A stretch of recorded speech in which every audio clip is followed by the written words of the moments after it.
Et si je vous disais qu'il existe une règle non écrite dans l'univers de Dragon Ball? Une règle que pourtant tout le monde connaît. Une règle tellement fondamentale que l'on ne la remarque même plus. Eh bien cette règle a été brisée et personne n'a rien dit. Ou en tout cas pas grand monde. Lors de ma dernière vidéo intitulée Beerus, l'arc qui a condamné DBS, je suis revenu sur le futur remake de l'arc Beerus, et j'ai tenté de démontrer en quoi, selon moi, cet arc synthétisait à lui tout seul les futurs problèmes de l'ensemble de Dragon Ball Super. J'ai abordé la plupart des plus gros problèmes de DBS, mais j'en ai laissé un de côté, un qui mérite pourtant qu'on s'y attarde, le problème des power-up.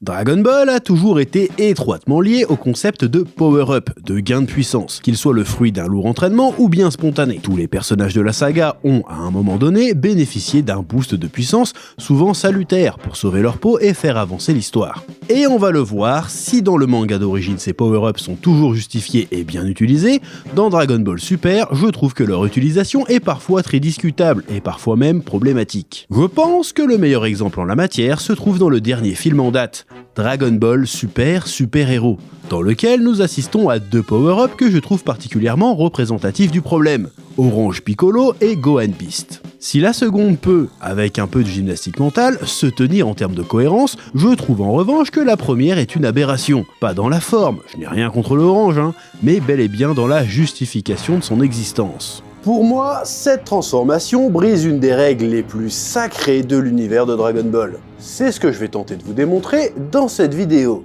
Ouais. Mais avant, un petit instant passion bien sûr. Oui. C'est l'instant passion. Salut, c'est moi, Queen Amman, le super-héros breton. Quand je pars à l'étranger, à Paris ou bien à Nantes, je fais attention à protéger toutes mes données. C'est pour ça que j'utilise CyberGhost VPN.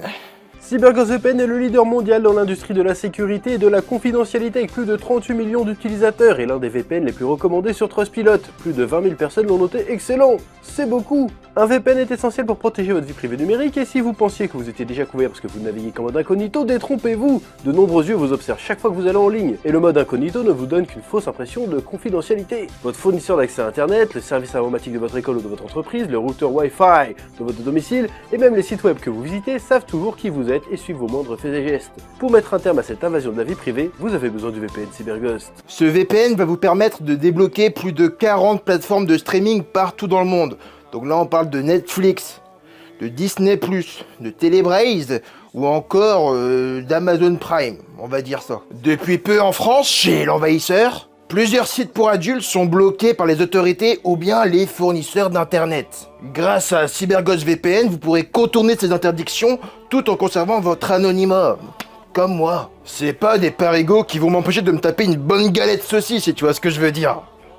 Surfez en ligne sans aucune limite et ils vous garantissent la totale confidentialité de vos données. CyberGhost VPN, c'est plus de 10 000 serveurs dans 100 pays différents. Le VPN offre une interface conviviale, simple à prendre en main et est compatible avec toutes les interfaces Windows, Mac, iOS, Android, Smart TV et même les consoles de jeux. Et votre abonnement est utilisable sur 7 appareils différents en simultané. Vous pouvez souscrire à un abonnement CyberGhost VPN sans risque avec leur garantie 45 jours satisfaits ou remboursés et la présence en ligne de leurs équipes support 24 heures sur 24, 7 jours sur 7 en 4 langues dont le français. Découvrez l'offre CyberGhost VPN via le lien en description. Allez, Kenavo. C'était l'instant passion. Ouais. Alors, quand on parle de power-up dans l'univers de Dragon Ball, il y en a selon moi au moins deux sortes que je classerai ainsi.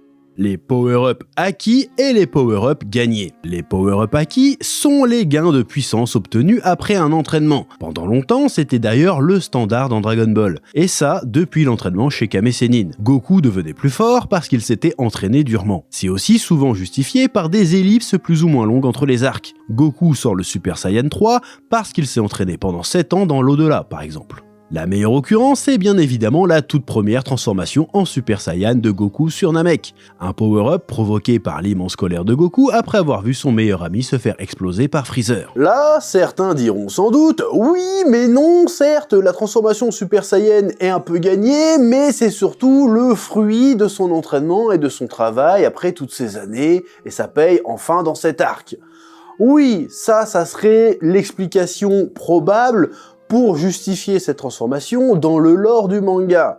Mais d'un point de vue narratif, cette transformation est un power-up gagné. C'est un sort de Deus Ex Machina qui intervient pour permettre à Goku de triompher de son adversaire. Restons dans l'arc Namek, parce qu'il y a plusieurs exemples de ce type de power-up. Le fameux Zenkai Boost, utilisé par Vegeta. Cette capacité qu'ont les Saiyans à devenir plus forts chaque fois qu'ils frôlent la mort. On est clairement dedans. Et il y a aussi bien sûr la libération du potentiel qu'applique le doyen des Namek sur Krillin et Gohan. Alors attention, quand je dis power-up gagné, ça ne veut absolument pas dire que ça sort de nulle part, ni même que c'est facile de les obtenir. Vegeta, pour profiter du Zenkai Boost, doit quand même encaisser de se faire transpercer le bide par Krillin. Quant à Krillin et Gohan, ils ont dû survivre assez longtemps et sauver suffisamment de Namek pour que le doyen leur accorde ce power-up. En remontant peu loin, on peut prendre l'exemple de l'arc Piccolo, où Goku boit l'eau démoniaque pour vaincre Piccolo Daimao. Il a pas juste bu une potion, il s'est tordu de douleur toute une nuit pour combattre les effets du poison. Zenkai Boost avant l'heure en fait. Un foreshadowing de génie. Oui. Dans Dragon Ball, il n'y a pas de power-up gratuit. Sauf pour Goten et Trunks dans la saga Buu. Voilà, oui.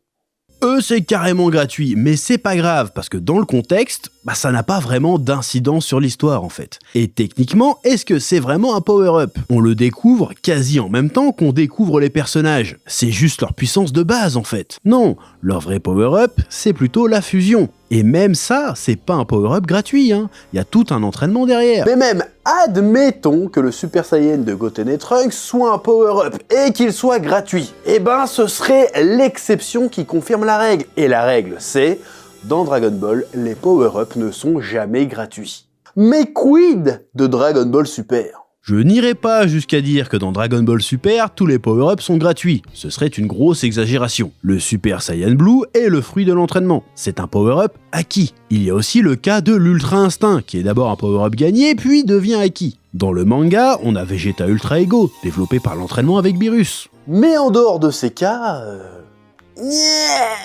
Le Super Saiyan God dans Battle of God. Pour l'atteindre, suffit de mettre 5 Super Saiyans en cercle autour d'un 6ème. C'est tout. Pas de contrainte, pas de contre-coup. A priori, rien ne les empêche d'y passer chacun leur tour, hein. À la chaîne, et pouf, 6 Super Saiyan God d'un coup. Comme ça, pour pull-up Beerus, c'est fin du game. Mais non. On revient à ma vidéo précédente. Le problème était là dès le début en fait. Même Vegeto Blue, c'est devenu gratuit. À l'époque de l'arc Buu, utiliser les Potala était censé être définitif. La fusion avait été soi-disant annulée dans le corps de Buu à cause de l'environnement maléfique de ce dernier. Explication un peu bullshitesque, mais on aurait pu accepter. Dans l'arc Black, on nous dit que c'est une fusion définitive uniquement lorsque c'est fait entre Kaioshin. Donc maintenant, il n'y a absolument rien qui les empêche de spammer les Potala à tout bout de champ dès qu'il y a un méchant un peu balèze en fait.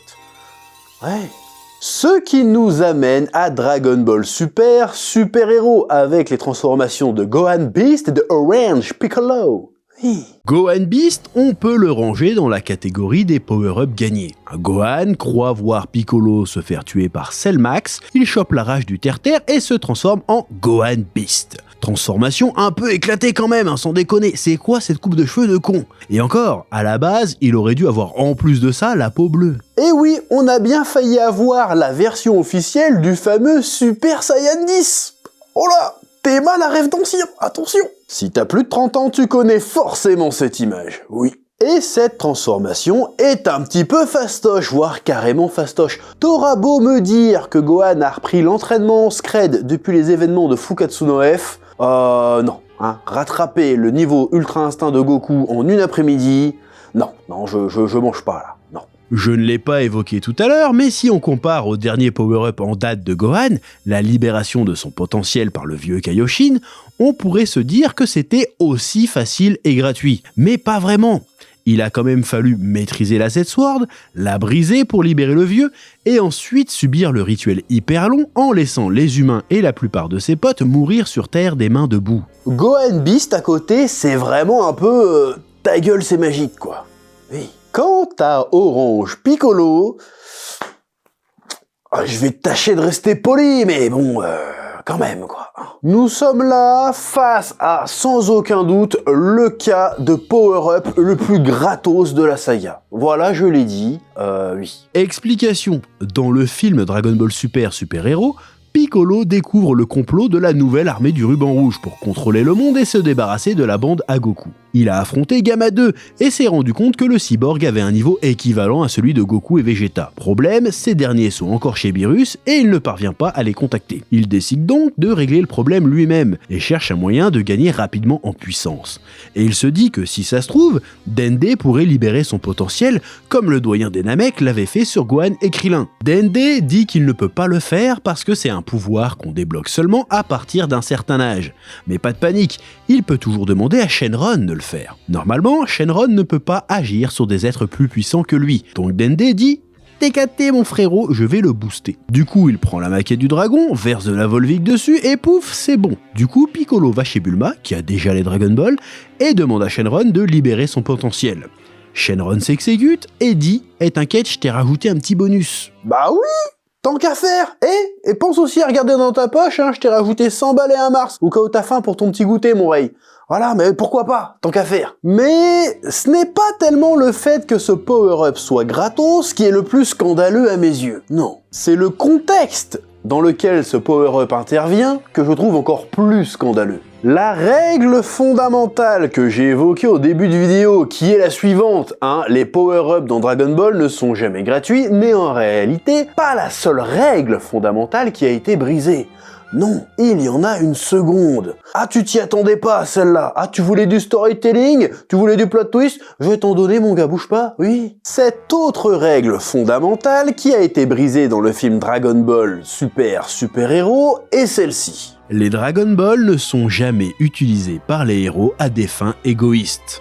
Utiliser les Dragon Ball pour demander plus de pouvoir ou plus de puissance, c'est un move de méchant.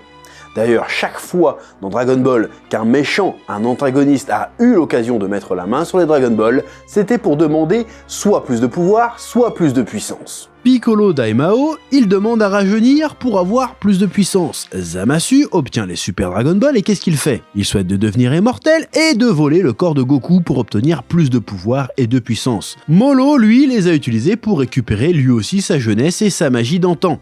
Et enfin, nous avons Granola, qui utilise les Dragon Ball de sa planète pour devenir le plus puissant de l'univers. Et encore, dans le cas de Granola, il y a un contre-coup sévère quand même, que je vais pas spoiler plus que ça. Et les autres méchants doivent un peu batailler pour obtenir les boules déjà. Alors que dans le cas de Piccolo, il n'y a rien. C'est 100% gratuit, obtenu très facilement. Ce n'est pas un power-up acquis, ce n'est pas vraiment un power-up gagné, c'est un power-up offert. Il s'agit d'un des choix les plus anti-Dragon Ballesques de toute la saga. Le héros qui ne cherche pas à se dépasser au prix d'efforts, mais en choisissant la facilité, en prenant le chemin que prendrait un méchant. Je trouve aussi que ça va à l'encontre de ce que le personnage de Piccolo est censé être devenu. Le Piccolo de la fin de DB et du début de DBZ aurait sûrement choisi ce move, mais il est censé avoir dépassé ça depuis longtemps. Il est censé être plus sage, moins animé par son ego. Alors là, certains me diront sans doute « Oui, mais dans le contexte du film, il est dans l'urgence, donc il a pas trop le choix pour sauver la Terre. » J'ai envie de te dire non, je ne suis pas d'accord. Si son objectif premier était réellement de sauver la Terre et pas son petit ego de guerrier blessé, il aurait simplement demandé de pouvoir ramener Goku et Vegeta sur Terre ou de pouvoir les contacter pour qu'ils rentrent. Voilà, je suis désolé. Vous me direz sans doute « Oui, mais quand il a fusionné avec Camille dans l'arc Cell, c'était pareil !» Eh ben non! Certes, le choix de fusionner avec Kami-sama était un choix motivé par l'urgence, provoqué par l'apparition des cyborgs et de Cell. Mais cette fusion n'était pas gratuite. Déjà, ça privait la Terre des Dragon Ball, et ça privait la Terre de son dieu. Et surtout, Piccolo devait accepter de perdre en partie qui il était en fusionnant. C'était tout sauf une solution de facilité en fait. Et encore plus grave, cette transformation octroyée par Shenron crée un précédent très problématique. Encore un. Qu'est-ce qui empêche Goten, Trunks ou n'importe qui de réunir les Dragon Ball, d'appeler Shenron et de faire exactement le même vœu? Ils ne le font pas pour la même raison qui fait qu'ils n'utilisent pas les Potala dès qu'un méchant un peu chaud se pointe, ou encore qu'ils n'appellent jamais Zeno passer l'arc black pour se débarrasser d'un méchant méga dangereux. Parce que l'histoire, pour pouvoir continuer d'exister, doit faire semblant d'avoir oublié cette possibilité. Et c'est très chiant. Oui. Dans le manga original, le respect des règles de l'univers autour des Dragon Ball et autres sont essentiels, parce que sinon ça tue tous les enjeux. On croit aux enjeux, aux dangers de Dragon Ball, justement parce que les Dragon Ball ne peuvent pas tout faire. La règle qui fait que Shenron ne peut pas agir sur des êtres plus puissants que lui est là pour empêcher les héros de spammer Shenron pour se débarrasser d'une menace, et pour les empêcher aussi de simplement souhaiter d'être plus fort que le méchant. Cette règle est le tabou ultime, qu'il ne fallait au grand jamais briser, parce que tuer cette règle, c'est tuer Dragon Ball. Et ce qui me tue, moi, c'est que on a l'air d'être si peu à l'avoir remarqué. Ouais. Alors bien sûr, Dragon Ball Super va continuer.